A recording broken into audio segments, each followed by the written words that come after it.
Welcome back. It took me a while, but I finally figured it out. I started out just trying to get the basic shape down. It looks like a little egg, but there's nothing in that one, and it won't stand up. This one here, it has a nut in it. I put probably a 3/4 inch nut in it, turned a little tenon on the inside, and then hollowed it out. And it probably would have worked if the bottom was a little more round like that. I figured out that the bottom, as long as probably 80% of it is the shape of the bottom. As long as it's round like that, you don't need a lot of weight. Probably 3 ounces is all. But that one won't stand up either because the bottom's too flat.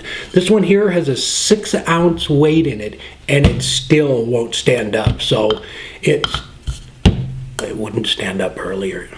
You're killing me. Anyway, it's because the bottom's a little too flat.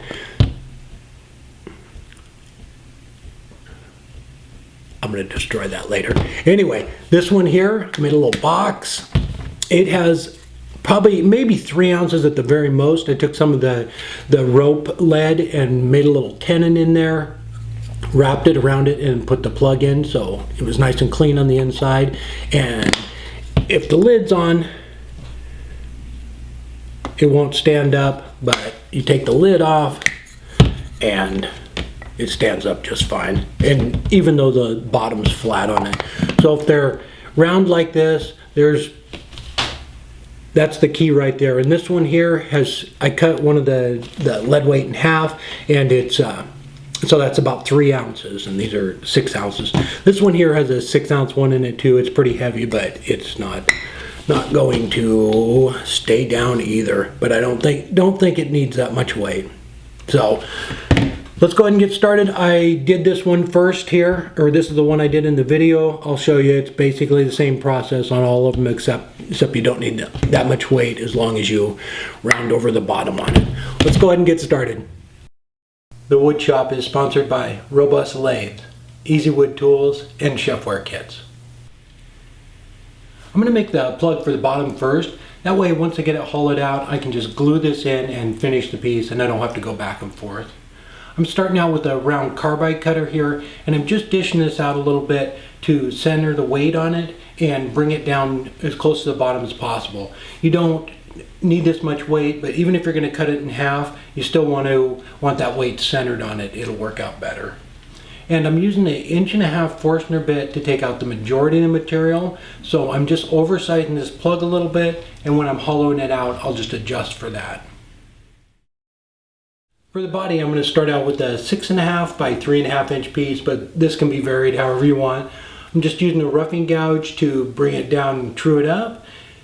And then once I get it true, I'm going to put a tenon down on the end so I can grab it. And I'm using a square carbide cutter to set the diameter of the tenon, and then a little detail tool to set the angle for the jaws.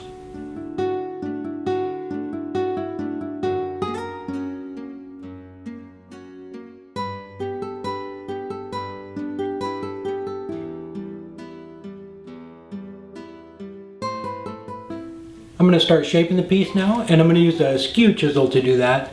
And like I said before, try and get the bottoms as close to a sphere as possible, or half a sphere. You're going to get the best results with that.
To finish hollowing it out, I'm using one of the small carbide cutters.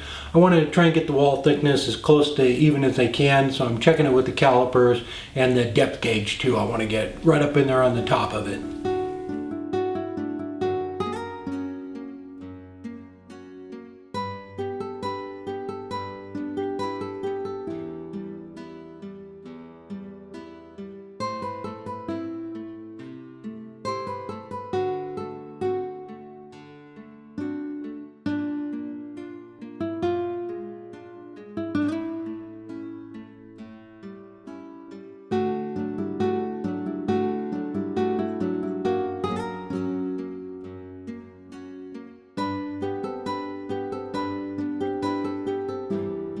Now that the glue's set up on the plug, I can go ahead and clean that up, and I'm using a spindle gouge.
I'm sanding the whole piece with just plain mineral oil, and then I'll put a coat of linseed oil and beeswax over the top of it.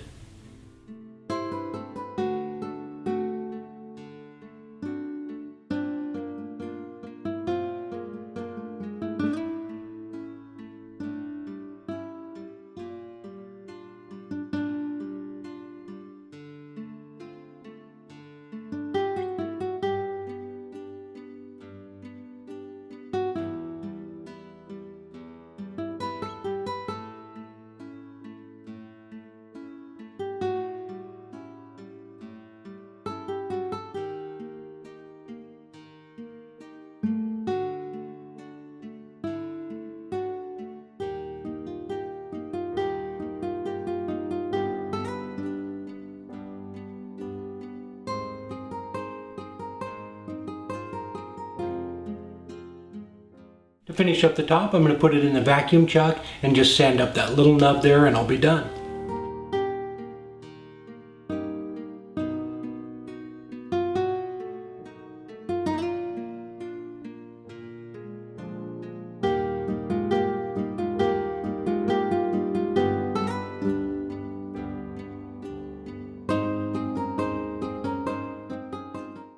There we go. I had a lot of fun working through this project, figuring it all out. This little guy here is 4 inches tall and 2.5 inches around. I looked at a lot of images online, and this is the only one I remember, and I played with these quite a bit as a kid, but a lot of fun. And I want to thank my wife Robin for painting that. If it was me, there just would have been a stick figure on the front of it, so thank you. If this is your first time here, I have a new project video every Friday. I hope to see you there, and if you haven't done so yet, please subscribe.